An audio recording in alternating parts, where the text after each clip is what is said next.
I have been accused of being a hater of black people, Africans. Now, they're Hamites, but, and this has been a persistent drumbeat by Hamite people since my very, very fierce opposition to Barack Hussein Obama, who, by the way, was half white, or wholly white, rather, because his mother was white. But my accusations have also, the accusations against me, rather, have been fueled by the fact I made some accurate statements. And many people have received those statements about Africa, about its development, about black people in America, as well as statements of hate. They're true. I didn't make up anything. And so those who have accused me of being a hater would wish I have not said that. I've said things such as, all the time that Africans were in Africa, before the white man arrived, they never built a seaworthy vessel. I've spoken the truth that Timbuktu, Mali, and that slavery never would have happened or prospered here in America if black people didn't sell other black people to white people on those slave ships. And then I've said other things about the behavior of black people here in America, pinch-nosed Negroes, I've called them. I'm not a hater. I don't think there's anybody on the planet that loves black or Hamite people or African people as much as I do. Now, I love all God's people, but I don't think there's anybody. And I think if Jesus was to actually hold a contest of open hearts, who loves black people, who would be the winner, who loves them the most, I'd win, hands down. But I want to show you again from a liberal media broadcast. Clarissa Ward on CNN did a story on what's happening in South Sudan with the flood that's recently taken place there in a very distressed part of Africa. And I want to show it to you. It's going to be a bit unpleasant, but I want to show it to you because I love these people. I love them, and I want to discover how to become strong enough to help them. And I want to also encourage all the people who are calling me a hater and who are trying to hurt me to stop, so I'll have more energy to help these people. But this is it's a bit disturbing to watch this. But Mr. Engineer, roll the clip. Months ago, this was a bustling town of 11,000 people. Then the floods came, biblical in scale, leaving it submerged underwater and largely cut off. As we arrive in Ding Ding, there are few signs of life, just some belongings stashed in the treetops. The only protection from the waters that have inundated much of South Sudan. So this entire town has been flooded since August, and the waters are still getting higher and higher, even though the rainy season is now over. Hi! A group of women catch sight of us and want to talk. Hi! Where are your homes? Have your homes been destroyed? They survived years of vicious civil war here. But these floods may pose the greatest threat yet. They tell us their crops have been completely destroyed. So what are you living? I want to, you can see the distress of this village, Ding Ding, and the suffering that the people are enduring. But I'm bringing you this because I want you to know how much I love these people, and I want to be able to help. I do. But at the same time, I want to be forthright. That village, and you see they're living in grass huts, and in 21st century world, they're living still in grass huts. You see that, and you're going to see more of this as the video goes forward. But imagine now, you see how they quickly gravitated to Clarissa Ward, how they came to her so quickly. Just leave right there, Miss Engine, that's good. Let's say, for instance, we go back 400 years and a blonde-haired person came while Africa was in distress. And you're going to see that their lives all turned upside down, their housing. Don't you know that if they had an opportunity to get back on a boat with a person with blonde hair and blue eyes to escape the ravages of what they're going through, that was one of the ways in which slavery itself may have started here in America, when people are under such great distress as this. And that's the truth that needs to be told. And the other truth about the development of Africa or these nations of people is critical. But I'm bringing this, and again, I'll stake my seat in heaven. And you're not going to find anybody who loves Hamite people more than I do. And it's because I love them, I tell them the truth. I don't lie to them. I don't lie to them. And number two, because I tell them the truth because I believe in them. I believe there's a potential that has not been tapped by Dr. King, by Obama, or by civil rights, or by marching. It has not been tapped, not by Nelson Mandela or anybody else. I believe. And none of those persons I just made mention of talked about the power of Jesus and to tap into the essence of who they are. Mr. Engineer, let it continue to roll. On right now? What are you surviving on? The lilies. Yeah. The lilies, the water lilies. Yeah. Are people getting sick from the dirty water? Many people have waterborne diseases, Masra Kassara explains. The wells were all covered, so we have to drink this water. While South Sudan is no stranger to seasonal flooding, Unity State hasn't been hit like this since the early 1960s. Scientists say the floods have become much more intense and unpredictable in recent years, in part because of global warming. James. Hi, James. James Loyne is one of hundreds of thousands who have been displaced. He agrees to show us what's left of his family home. Oh my God. That's your motorcycle. Yes. Nothing is left, except for his children's drawings on the walls. Since the conflict erupted, we've never had a rest, he tells us. We've been constantly running, displaced. Our children have had no relief from the dangers. Now he is forced to flee once again. The journey to the promise of dry land is long and arduous. The lucky ones travel by boat. Most swim or wade, moving slowly but purposefully through the muddy waters. Some push makeshift floats piled high with family members and possessions. We come across a group of women whose raft is stuck in the mud. The men of the family have gone to try to save their livestock. Narika tells us they left their destroyed home 4 days ago. Have you been pushing this raft for 4 days? Yes, they tell us. Along the way, they say their food ran out. How old is your baby? 5 to 6 months. 5 to 6 months? Are you worried about your children? Yes, I'm worried, she says, and that's why we keep moving.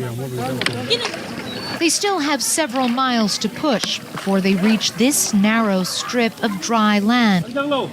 According to UNICEF, some 6,000 people have now settled here, completely dependent on aid to survive. They don't have latrine, they don't have enough food for them to eat, so... They don't have bathrooms, they don't have food. Nothing And there are at more all. people arriving every day? People are continue being displaced and they continue coming. You're obviously doing everything you can, but is it enough?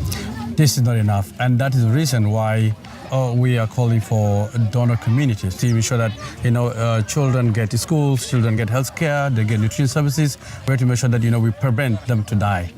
As the fetid, stagnant waters continue to rise, so do diseases like diarrhea and hepatitis E. Malnutrition in children is now at its highest level since 2013. Those who make it all the way to the state capital, Bentiu, find little sanctuary. Some of the main roads have been turned into waterways. cars replaced by canoes. Just a mile further, the ghostly remains of what was once a commercial hub.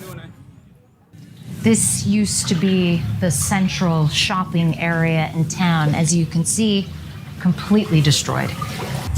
According to authorities, 90% of Unity State has been impacted by these floods.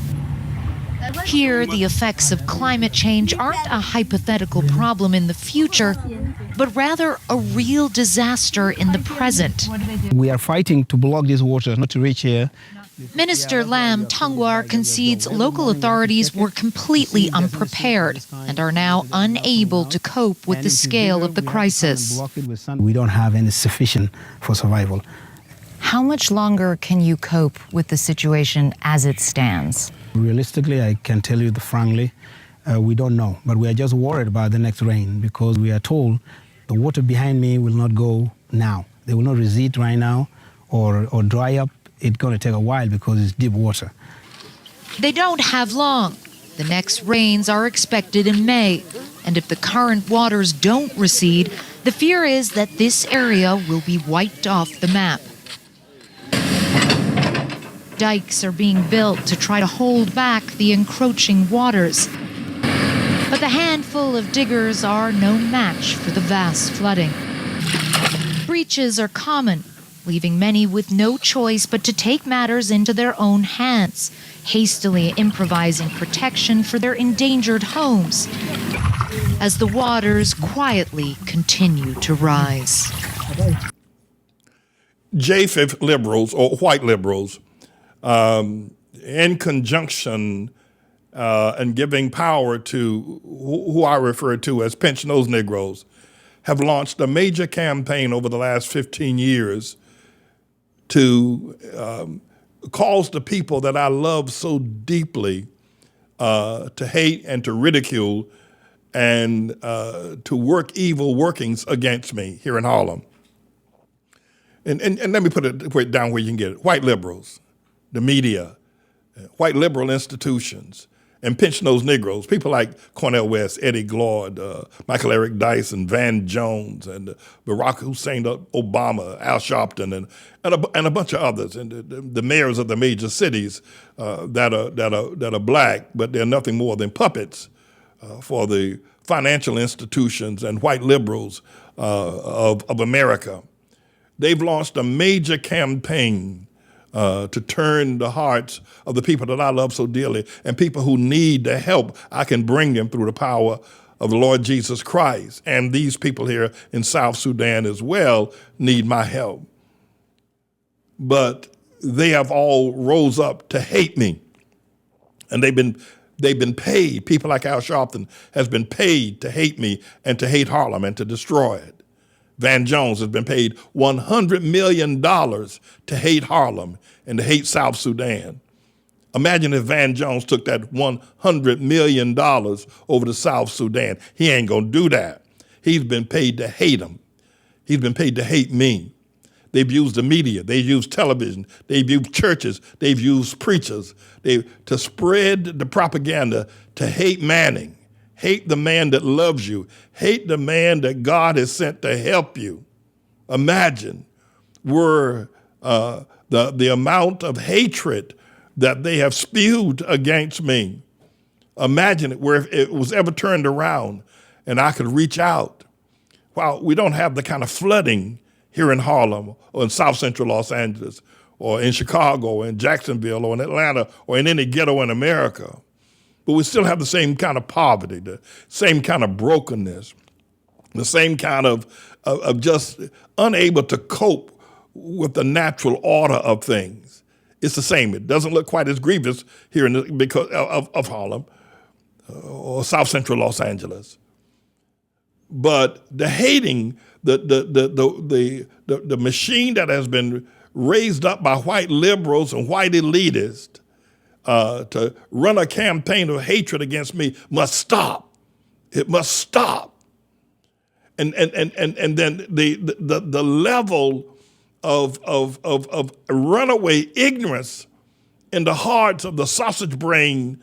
You got two kinds of black people. You got the sausage brain black man, and you got the pinch nose black man. And the level of ignorance in the sausage brain has got to end. And then finally, only the truth, not the marching of Dr. King, only the truth, not the election of Nelson Mandela, only the truth, not the election of Barack Hussein Obama, only the truth is going to help South Sudan. Only the truth is going to set the black man free. Only the truth is going to set anybody free. Anybody, doesn't matter who you are, what your skin color, what your plight, wealthy or poor. Only the truth. And that's what I say. I keep preaching the truth. And insidiously, white liberals know that if you get the truth to these suffering people, they'll organize.